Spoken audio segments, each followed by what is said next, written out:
Welcome to the Rethink and Return podcast. My name is Jason Shepard. Every week, we rethink things and return to God's original intention and His design. We generally do 2 recordings a week. One, we revisit a passage of Scripture that thousands of people are studying together in a Sunday gathering or in a house church, and we're just going to dig more deeply into these things that we didn't get to talk about enough or want to talk about more that we're wrestling with. And then we do another recording where we're just working out leadership things, being a pastor and ministry or leading stuff, and wrestling with tensions of how we live like that in our world today. So we'd love for you to like this, subscribe to it, share it with other people. Enjoy the podcast. We'll see you soon. Hey, thanks for joining us on the Rethink and Return podcast. We love getting together and talking about leadership in the church. And then also once a week, we review what we talked about on Sunday in front of thousands of people and what we're discussing in house churches. And on that, I'm always honored to have my amigo, my sidekick, my buddy, Dave Edwards. Good to be with you, Dave. Always great to be here. Glad to be here and get to do this with you. Man, it's a lot of fun. So fun. I love leading in a church with you in a local community and affecting other churches with you, but also like talking about the Word together with you. I like it because you love the Word. You know it. I trust how you're filtering it. We think about it a lot alike. And so, yeah, man, let's have a good talk. Let's do. I was blown away. I've been blown away by all the conversations in this series, and I think that people haven't watched them, that it would be good, really good for people to go back and rewatch them or watch them again. Yeah. And I love it because, you know, you're picking people, you're not picking people that are famous, you're just picking people that are really good at what they do. I'll let people know in case they haven't gotten on one of these in a while. Usually at Church Project, I mean, we study through books of the Bible verse by verse. We think it's the best way that God speaks to His people, but we don't think it's the only way. And as a man told me yesterday, he was like, I really love this. He said, I see this as a different form of teaching, which is part of the role of the church. Right. And so we are teaching people in a different way. And I love preaching through books of the Bible. I'm like a thoroughbred in the gate, can't wait to get back into it. But I do know that for the health of a church, this is important to have these kind of conversations. So we have been inviting people here, and we've had some special conversations in June. We really have.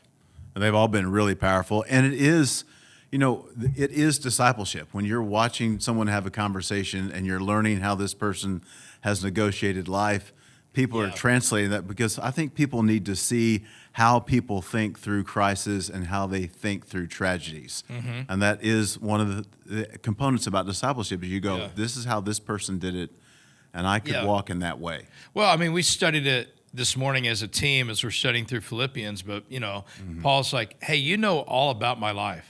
Like, you've been seeing what you've learned from me, what you've seen from me, put it into practice, and what you heard from me. And so we're hearing from people who are putting things into practice. And yesterday we had a guy I've known for, you know, almost 15 years, Peter Mutabazi. And Peter, when I met him, you know, he would travel around and share his own story, which is incredibly compelling. Right. Really powerful. Of how God rescued him from a literal gutter, and is using his life in a big way. But people who know Peter now know him in a different way, because his platform and his notoriety in specifically the foster care world has just exploded, rightly so. I love how God's using him. But yesterday we didn't just talk about foster care, but we did. Right. But we also talked about just how God takes our story, and I mean, He can step in and rescue us. I love the picture of the gospel from Peter's story. And I think we'll just start there. Like, I think so. You know, Peter, he's literally sleeping in a gutter. He's nameless. He has no identity. He has no protection, no provision, you know, no father to care for him, no family. I mean, he's an orphan, and that is a great picture of the gospel for us. It really is. We're without identity. We're unknown. We're separated. We have no power to release ourselves from that. Like, Peter couldn't release himself from this situation.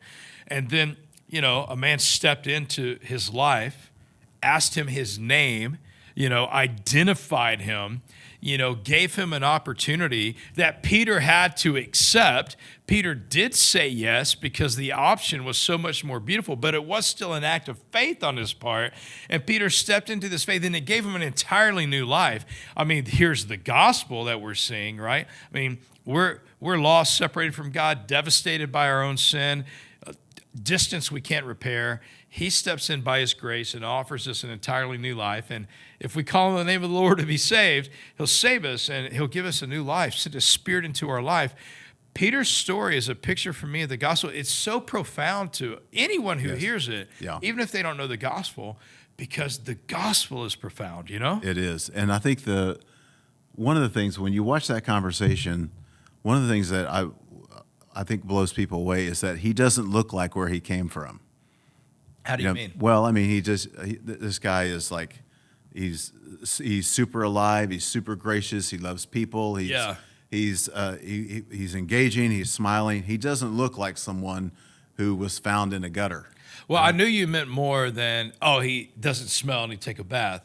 Right. I mean, you're like talking about his countenance, his disposition. That's right. I'm just saying, like, when we talk about the gospel changing people, right? Like that you can see that he's in the embodiment of 2 Corinthians 5:17. Yeah. You know, and I think that is even a bigger testimony, is that he didn't carry all that with him. God took that story and rewrote it and added many new chapters after that moment. Totally. And in our culture today, someone who could have had the same circumstances could just have grown up being a victim and hating culture and hating society. Most do. And most do. And that's our culture. And yet, Jesus and his word in his life transformed something that could have really wrecked his life for the rest of his life, and made something out of it. I mean, this is what we're saying that Jesus does. He doesn't just save us to get us into heaven, but he saves us to get heaven into us and to do something while we're on this earth. Yes, perfectly said.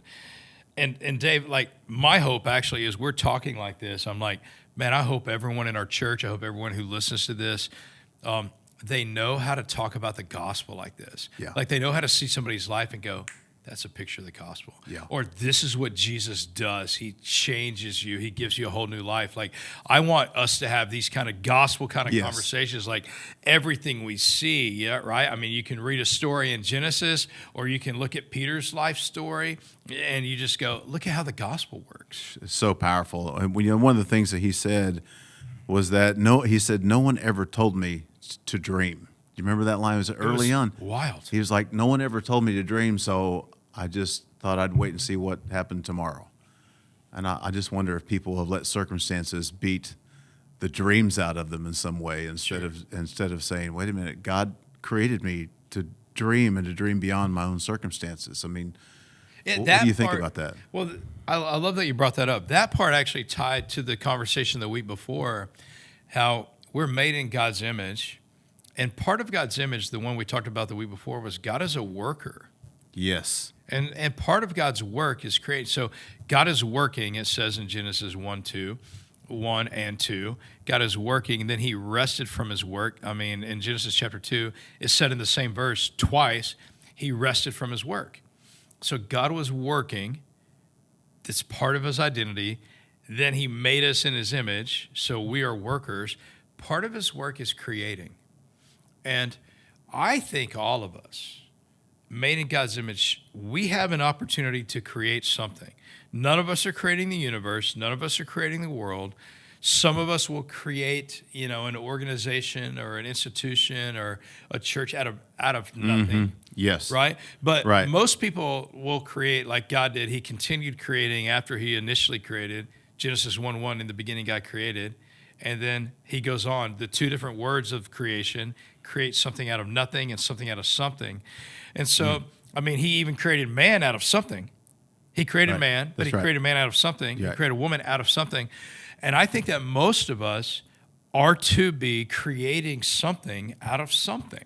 Yes. Let me parenthetically insert this here, and then we'll get it back to Peter. I think that some people try to create something out of nothing when they're not called to do that. And we all know I need to be creating something, but some people get frustrated and they live continuous failures because they're trying to create something out of nothing. Not everyone is called to create something out of nothing. Right. And some people need to be maybe content with it or find their unique calling. All of us are called to create something out of something. Yeah. And some people create something out of nothing. And so Peter, I think part of what was taken from him when he said, I didn't have the ability to dream, part of it was he wasn't able to live out the image of God because he didn't think, I'm able to create something. All he thought was, I'm here to survive. Right. It's not wrong that he was doing that, not on his part. It wasn't a sin on his part.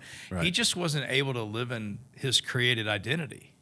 Well, I think you're right. And I think this is one of the things that when we talk about Jesus changing someone's life and understanding who we are in Jesus and our identity in him reawakens us to that, wait a minute, I have something. It may not be much, but I can take something and make it into something else. I can create something out of something, right? And only God can really awaken that in the soul. You know, I mean, if we want to get back to our identity, the only way to really get back there is through the one who created it. You know, the Creator recreates us. Right. And so if we're trying to live our full, complete, authentic self, as everyone would want to say, like if everybody's going after that because that's what we're made to do. Right. But the only way to really do it is through Jesus. That's right. And so if you really want to live completely, fully, you have to do it through Christ. That's right. Following Christ, letting him rebuild your life. Like you're going to find your new name, your new identity, your new calling, what God's calling you to create.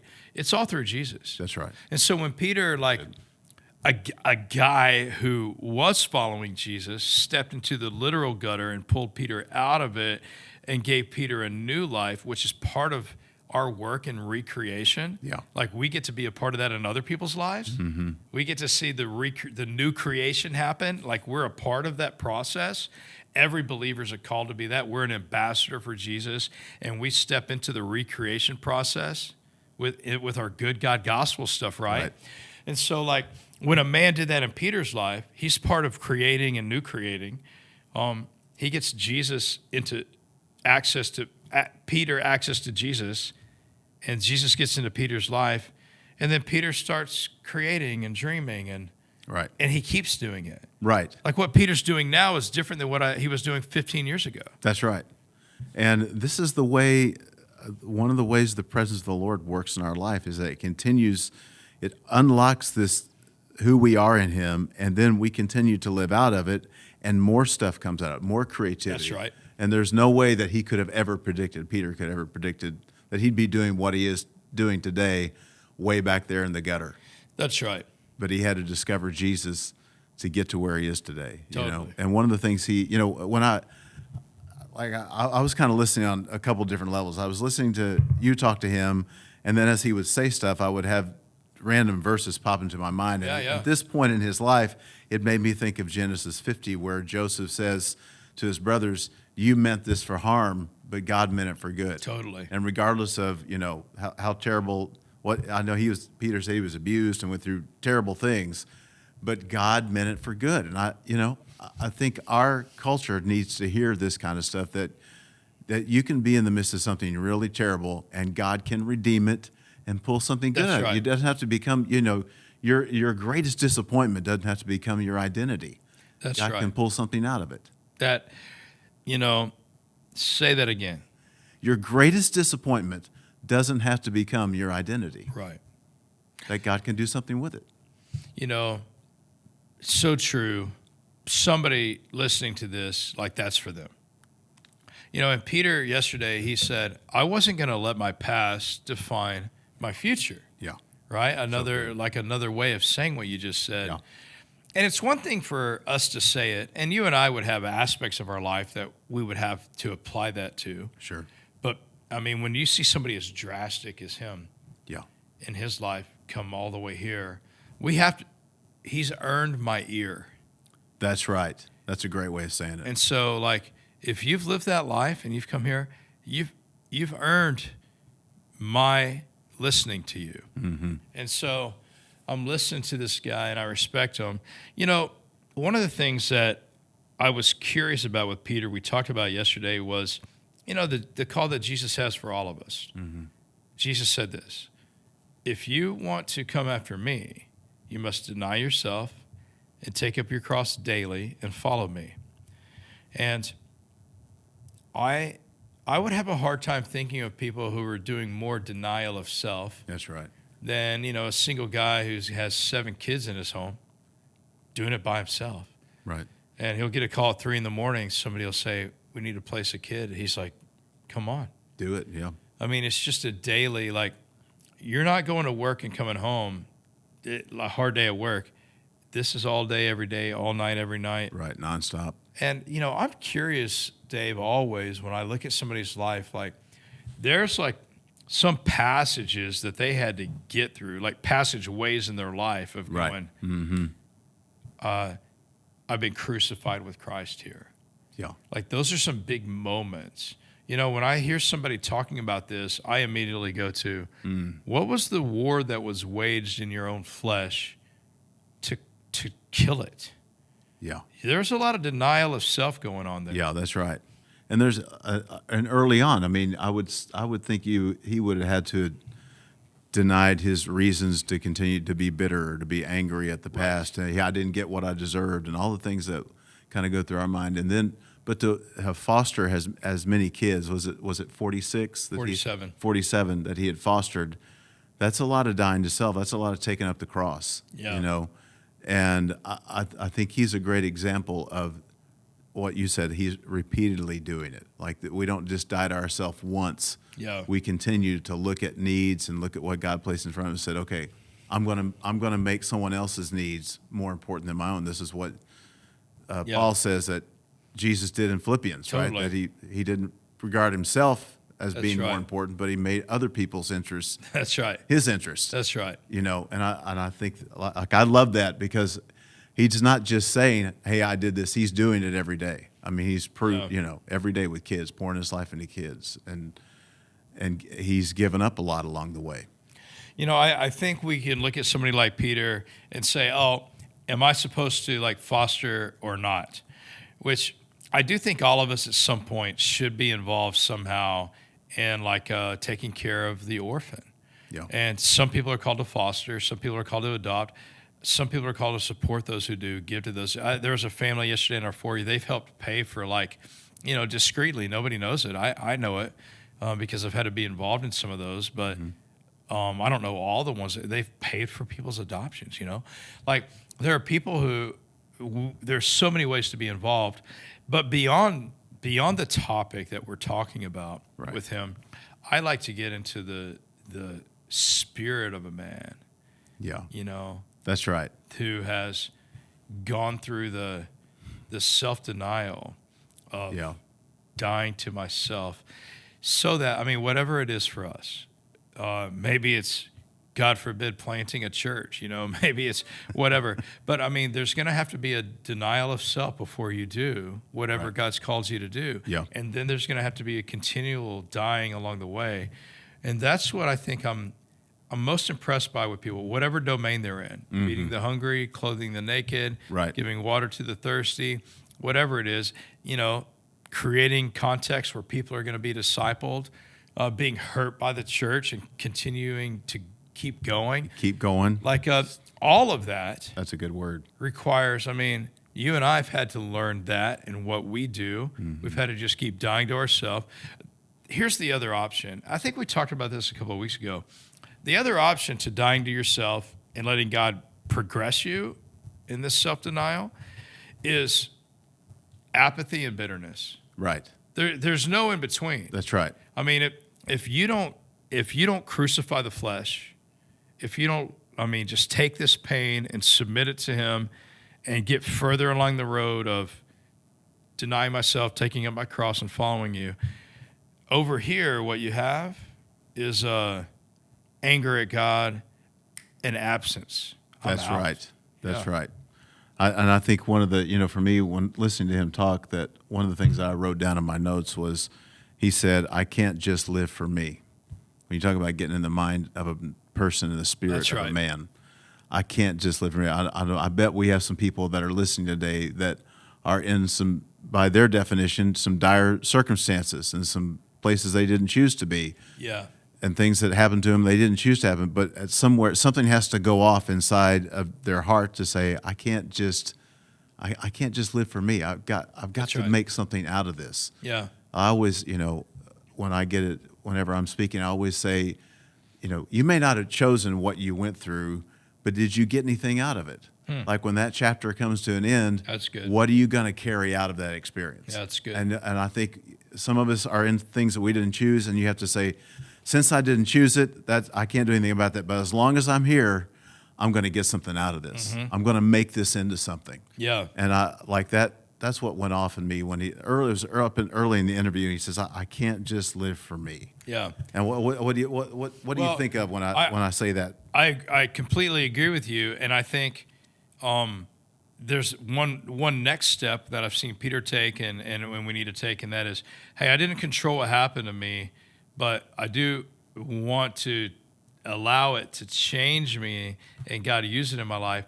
But then when we get to the next step of, but now I'm going to be used to help other people. Yeah. Because I do think even if people get out of the I'm bitter at God and man, and they stay in this world like this, this shouldn't have happened, which it shouldn't have. Peter's father shouldn't have that's abused right. him. And people shouldn't have walked by him in the gutter and all these things. Like none of that should have happened. But if we live here with this radical anger that doesn't leave us, if we don't get to some point of reconciliation, we'll be bitter. But I do think most people get stuck in the next thing. Oh, I got past that. I moved past the pain, and it made me a better person. I'll be like, so then what? Right. So what now? Yeah. Because it's still, if we just stay here in the middle, the next step, it's still about me. That's right. And both of these are about me. Yeah. Like, I'm mad, That's this powerful. happened to me. Yeah, I get it. I mean, stuff's happened to me that I'm like, God, I had to wrestle with God. How could you have let that happen to me? I had to walk through all of those things. Yeah. But then the next thing is still about me. Oh, I've let go of the pain, and I'm a better person. Yeah. It's still about me. Yeah. But but a lot of people don't cross this next portal. Yeah. Which is use all of me. Yeah. For whatever you're about. That's right. And that's a different domain for everyone. But for Peter, it is fostering. But I mean, I see other people get stuck here. They get stuck in the middle, still about me. I'm a better person, but I see people in a lot of different avenues that finally got to the point that they're like, use my life up. I mean, that's the most freeing place to be. And you saying that reminds me of where Paul writes in Philippians, "For me to live is Christ." That's right. And that we all have to ask ourselves, for me to live is, what do you put in that blank? Just to feel better about myself. Yeah. For me to live is, I got what you said, I got past it. Yeah, I got healed. Or for me to live is Christ. That's right. For me to live is Christ. Like I've died to that old life, and now I'm going to let God use me for something bigger than just me feeling better about myself, or even making peace with my past. There's something beyond all of that. Which I'm all for. Right? Those are all good things. And they're necessary. That's right. To move to the next thing. But they're not the end goal. That's right. That's right. Because the end of that is still self. It still is. And it's subtle. Like, I love that you pointed out, because it sounds like people celebrate, oh, I moved past it, and I'm a better person. And people write books that's the whole thing. Yeah. But you're right. There's not really. It doesn't result in any service. It doesn't result in surrender. It doesnme result in any kind of ministry. So I think we have to say, what's in that blank? For me to live is right now. What do you put in that blank? For me to live myself, or my own wounds, or is for me to live is Christ? Have I lost myself enough to say, God, you take over, and if things aren't perfect, I'm still going to love you, and if I still got residual collateral damage from the past, we all do. I'm going to serve. Yeah, I do think healing is stunted when we really think we're the end goal, because we're never going to get completely all the way there where we're satisfied with self. Yeah. Like you said though, Dave, I think a perfect verse for this: for me to live as Christ and die as gain. Like, what does that mean to live as Christ? I have to then say, well, how did Christ live? And two verses come to mind. One, the Son of Man did not come to be served, but to serve, and to give his life as a ransom for many. That's right. And then second, the Son of Man came to seek and save the lost. And so for me to live as Christ and die as gain, that would mean, hey, I'm going to give my life as a ransom for many, and I'm going to seek and save the lost. Yeah. That is the way to live. And so we give our lives for other people, and we're seeking their salvation. Yeah. Yeah. Yeah. And so we care about their salvation. So I like to say that for me is We live for the good of others and the gospel. Mm-hmm. So we're living for good and the gospel over here because Jesus did it, commanded us to. Yeah. Like, that's the life over here. And by the way, this life just keeps growing and getting bigger and more beautiful. Like Peter's life. When I met him, it was awesome. Yeah. But over the last 14, 15 years, it's kept growing and growing into something more. Yeah. And like that's what he does with us. Right. Like he just keeps developing the good of others and the gospel for others. Like if we will get past this pain and apathy and anger and bitterness, and we get past, myself, the goal is for me to be healthy. No, this is the goal here. The goal is Christ. That's and he right. came to seek and save the lost and give his life as a ransom for me. That's right. And that's Galatians 2:20. Totally. It's no longer I live, but Christ lives in me. This life I live in the mortal flesh, I no longer live by myself, but through Jesus who gave himself up for me. I mean, this is... Paul got it. Right? And I think we all have to get out. This also makes me think, when we think about, I always think about where we are in our city and the people and the culture in which we minister. And when you put someone like Peter in the midst of all that, we kind of stop at Romans 8:28, all things work together for the good. We're like, well, God's going to work it all together. But the rest of that verse says, for those who are called according to his purpose, that they've decided to surrender their life to something bigger than themselves. Totally. That their story is going to be part of God's bigger story, and that's where the real freedom. That's where you really celebrate the freedom, not just being free, but I'm free, not just free, but free indeed. Free indeed. Free You're indeed. right. Yeah, I think it's a good idea for us to hear stories like this and compare ourselves to it to a degree, just to look at our own life and go, am I ultimately still living for self? Even though I'm trying to get happy and healthy and whole, which I want for everyone. Right. I want it for my kids. I want it for my friends. I want it for myself. But if me being happy, healthy, and whole is the goal, then we have stopped far short We've missed of it. the glory of God. Yeah. Because the glory of God incarnate came to give his life as a ransom for many and to seek and save the lost. And so when I hear a story like Peter's yesterday, I know, okay, there are things that I need to elevate in my life to be a part of the work in the world that Peter's doing. And for sure for our church overall, to invite more people to participate in this. Although we're doing a lot, we need to do much more. Mm-hmm. But we need to get way past the specificity of what he is doing and get into the heart condition that allows him to live with such radical abandonment. It's the heart condition. What you said, that you just hit on the whole thing of it, is it's the heart condition. Yeah. And one of the things I wanted to ask you about was, he made the statement that he didn't get his first pair of shoes till he was 16. Crazy. I mean, and there's something else he didn't get till he was 16, but I can't read my writing. I don't remember. Yeah, it's significant. It's in my notes, but it was something else. But then you talked a little bit, and then he said, God is positioning me. Like, this is the way he thought about the abuse and being in the gutter and, meeting some guy, I called him by name and took him out, and not knowing where food was going to come from and not getting shoes till he was 16. And he says, God is positioning me. How would you help someone to wrap their head around that God might be taking them through things to position them? What would you say to someone to help them kind of get to that point where they would believe that about their own circumstances of their own life? We had we had Catherine Wolfe here a few weeks ago, Hope Heals. And on her podcast, she recently had Megan Fate. Megan Fate's husband died, super godly guy. Megan's, sharing the gospel, teaching, leading, serving in ministry. And her 2 little boys, her husband just dies. And Catherine Wolfe asked Megan Fate on her podcast, does God cause this or does God allow it? Like, did God cause Peter's dad to abuse him?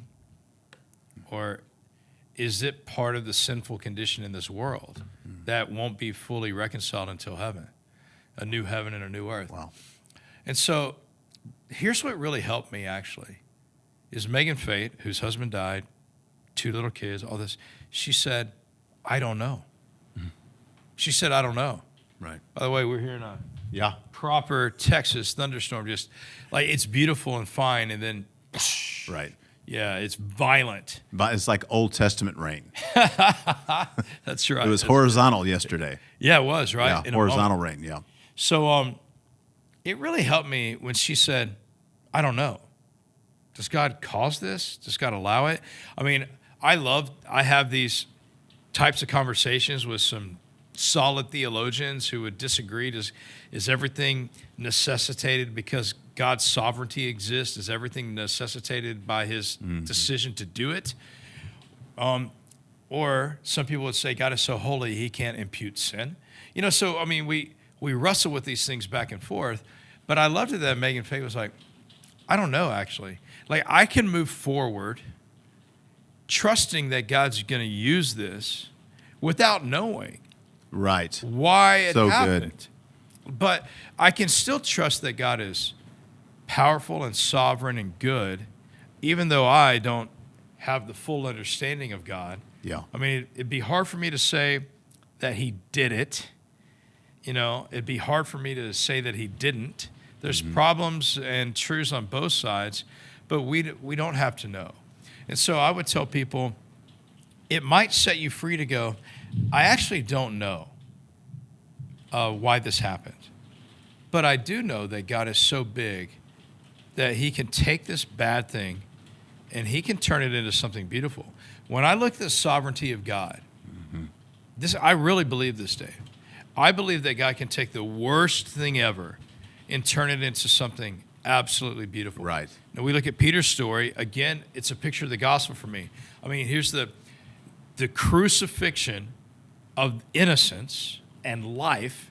Jesus, God incarnate. Yes. Right?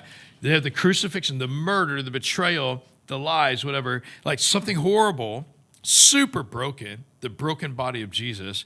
And then we have the resurrection. Right. And so, like, if I believe in a resurrection, in the resurrection, I actually can believe that he can take whatever happened in my life and he can turn it into something for his glory. And so that's what happened with Peter. Again, the picture of the gospel. He took my brokenness and he turned this into something beautiful. And Peter really shared the gospel over and over and over yesterday by telling this part of his story.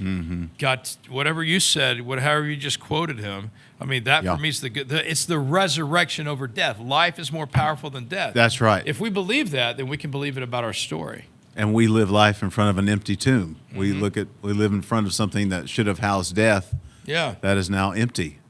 And you're right. It doesn't, when I spoke to students, I always say to them, there's no good answers to why questions. Why did it happen?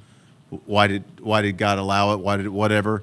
But there are good answers to who questions, right? In the midst of my struggle, who am I going to trust? Yeah. In the midst of all of this disappointment, who am I going to trust? That's good. And I think you always have to let the whys lead you back to who. You have to go, I don't know why. I may not ever know why. We might go to our grave not knowing why. Yeah. But that doesn't mean that God can't pull something great out of it. And I think when he says God's positioning me, he's not really assigning, did he cause it, did he allow it? He's just saying, I didn't see it then, but that gutter positioned me to love other people out of the gutter. That's right. I mean, that's the thing, right? That brokenness positioned me to be able to minister to broken people. That's right. And I think that's what we have to help people see in their everyday life, that it's not about whether he caused or allowed it. It is that he's using it. He's put you in a position that whatever you go through is going to help other people come through. Absolutely. That's good. I mean, I think, That's we have good. to, this is, to me, this conversation for us is very pastoral. We got to help people know how to think their way through some of this stuff, Yeah. And I don't know if you remember that comment. He said that 50% of people that were in foster care, their parents were also in foster care. Yeah. And he said, there was no one there to fight for them. And he said, we need people who will fight for people who can't fight for themselves, or something like that. So that's right. I wanted you to talk a little bit about, it might be foster care, but it might be some other fight. But just the idea that we're called to fight for other people. This idea that we got to use our life not just to feel healed, but to actually fight for other people who can't fight for themselves. I mean, I think this is the third place, right? The first place is life has happened to me. I'm going to be bitter at God, or until I answer the question, why did this happen? I'm not moving. Like, you'll be there all your life. Yeah. Or the next place is I've gotten to a place of acceptance, health, happiness, wholeness. But the third place is, I'm stepping in the fight, man. Yeah. And like, I'm not just about me anymore. And by the way, it is sort of safer staying right here being about me, but it's not fulfilling. Yeah. It's empty. It's safe, but it's empty. It's empty. That's right. And so I think what Jesus is inviting us into is, hey, I came here to defeat sin. I mean, he stepped into the ultimate war, and he's inviting us back into it here. I mean, he defeated death, but there's a lot of battling going on here. Yeah. And so I think the real life actually is getting into the fight. That's where life happens. Yeah. And so for me, it's not necessarily a question first of what is my fight. Is my fight foster care? Is my fight feeding the hungry? Is my fight planting a church? It became that for me. I didn't know it was going to be that. I mean, it's just, I got to get into the fight somehow. I think people should step into the first fight that comes your way. You know? That's great advice. Step into the next fight. Yeah. Like, I was joking with some guy the other day, and he was like, oh, you know, he was like, you're like amped up or whatever. I'm like, dude, I'm always ready to fight, bro. You know, I'm sort of joking, but like, I'm like, right. I sort of want to live like this, you know, and I do metaphorically and literally, but I think people need to step into some fight, and you know, like, I mean, I'm going to take it to the super lowest level, like, teach kids an hour a month about Jesus. Step into that, and then out of that, there's going to come something else.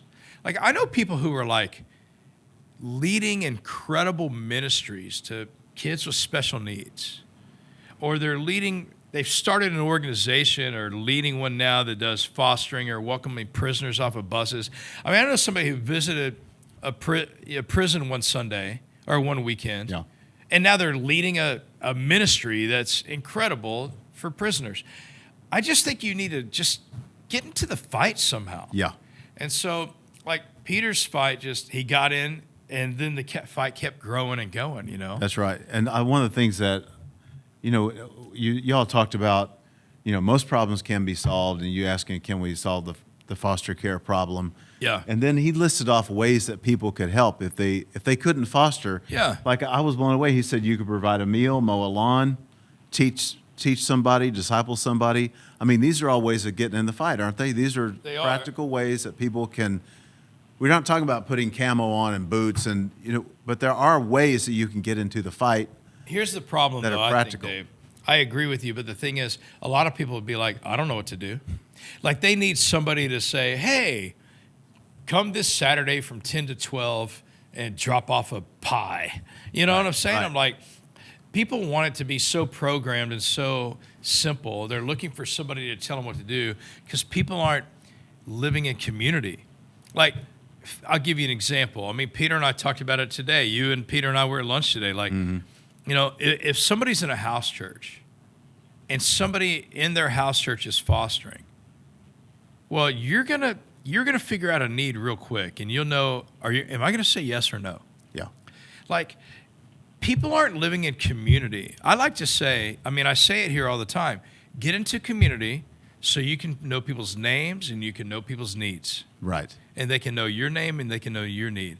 And part of the way we get into the fight is we get into community, because really quickly, we're going to figure out that somebody here has a need, and I can choose to step into that, or I can choose to ignore it. Yeah. And what I love, what we see powerfully happening here by dozens and dozens and dozens of communities, are people who are like, I'm going to get into the fight of life with you. And whatever that looks like. That's right. I'm going to fight for your marriage if I need to. I'm going to fight to help you pay your bills if you've lost your job or you're sick. Like, I'm just going to get into the fight with a community of people who are all fighting for each other. And then sometimes we're not having to fight for each other, so we can then get out there and fight for other people in the world. Like, this is what I love, right? Yeah. And then you know what we're going to do? We're going to die and go to heaven, and there'll be no more fighting for anything. Like Jesus has fought the fight for us. Like Paul said, I fought the fight. I finished the race. Like, why is Paul fighting the fight? And why is, Peter Mutabazi fighting the fight? And we're not going to fight the fight? Why aren't we fighting the fight? Jesus did. He fought the fight for us, and one day it'll be finished when we're done with this life. But he came to this planet to fight. The Apostle Paul was fighting. Hebrews 11, everybody in there is fighting. Like, That's right. Let's step into the fight with each other, and then we'll die and never have to fight again. Yeah, that's right. But some people are dead because they're not fighting now. That's right. That's a dead life. Yeah, that's a dead life, and it's just living for yourself, which is pointless. There's no, and I'm going to ask you just a minute to recap those three things, but I'll try to remember it. We only got like 3 minutes. Oh, okay. Well, he said it takes a village, and I think that's really what we're talking about. Is that the village, the church needs to be in the fight. You've got to look around and noticing the need and doing something about it is the fight. It's not screaming. It's not marching up and down, in front of the stage. Sandwich sign isn't. It's not sandwich sign. It's actually my Facebook post is not a fight. It's not a fight. That's right. So, okay, can you remember the three? You said the three things. No. So you get healed. You either stop at being healed, and then you get into the fight. Yeah, do you mean like where I said like this is what we should edit out, but we're not going to? That's what we're going to figure it out. The three different places. The three different places. Like we stay bitter, angry, apathetic. We stay away from life until we get all of our questions reconciled. Right. Or then we move into I'm getting healed and happy, healthy, and whole. That's right. And then, but that's still about me. Both of these are about me. Right. But the third place is like you said. My life is Christ now. And Christ came to seek and save the lost. Yep. And he came to deny himself and give his life for other people. Christ didn't come to be served, but to serve and give his life. So that's the third place that we're all heading to.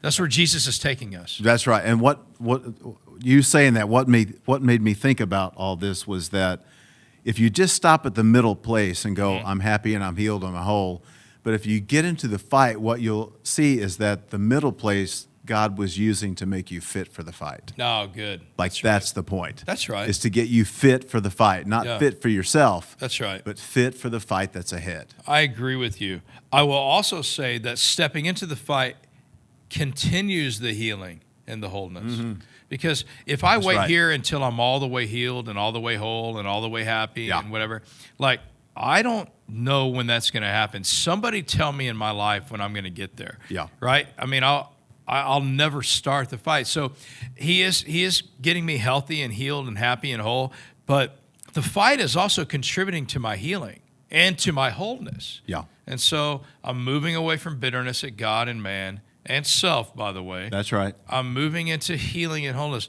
But if I can hold this with both hands, I'm healing. I mean, God keeps sanctifying me and growing that's me. right. But while I'm using my life to serve other people, he's going to do that. If you don't serve other people, you actually can't be healthy yet. That's right. Yeah. Or happy or whole. I think this is great encouragement to people to get up out of their situation, let God redeem it. Whatever your gutter is, let God redeem it. That's good. Find some healing.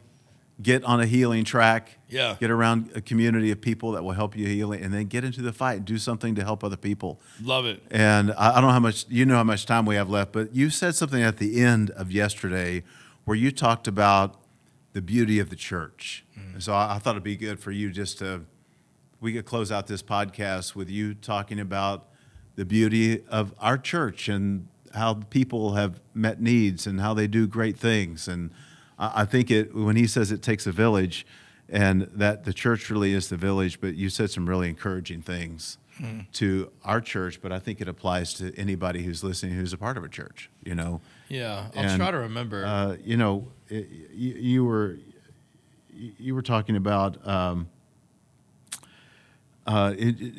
just how the church had met needs and how it was gracious and generous, and how we still have more to do.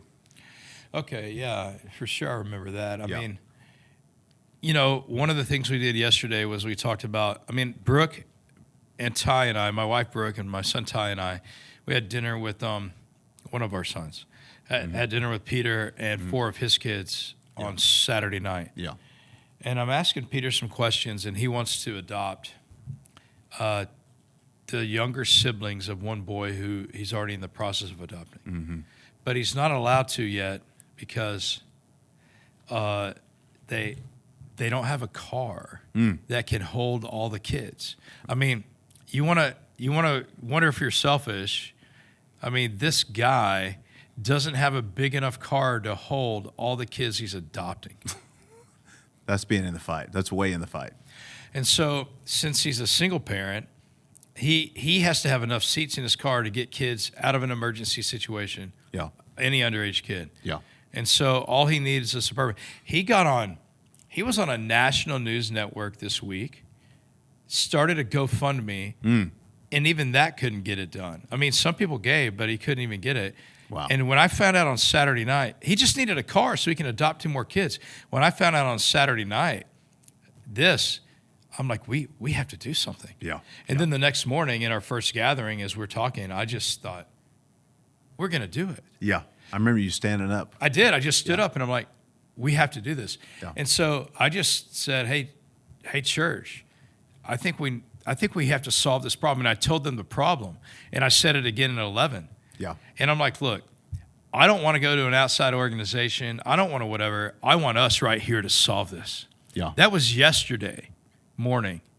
And like we bought him a Suburban today. I mean, by the time this comes out, I'm sure we'll have posted about it just to encourage the church. But all of our team was out earlier, and Peter's, emotional. Here's keys. It's already in his name, a brand new Suburban. Yes. Titled in his state where he lives. Unbelievable. Incredible. And, I told our church, I'm like, before I knew what would happen, I just said, this body of believers at Church Project is among the most generous, caring, encouraging, loving people I've ever been around. If I wasn't a Christian and I came here and I saw what I see from these people, I'd become a follower of Jesus. Right. Like, I love this church I I love these people. They're agile. They're gritty. They are. They're like fierce and feisty. You know what I'm saying? Yeah. That's why, like, I can handle them and they can handle me because we all have this grittiness. Like, let's do something before we die for this good of others and the sake of the gospel. And so I love that about our church. And I mean, we need to raise $600,000 to build a clinic. Okay, we'll do it. A clinic? Sure, let's try it. Right. I mean, why not? Yeah. Let's do these things. And I love we need to plant churches. Let's do it. I love this about our body. I love this local church.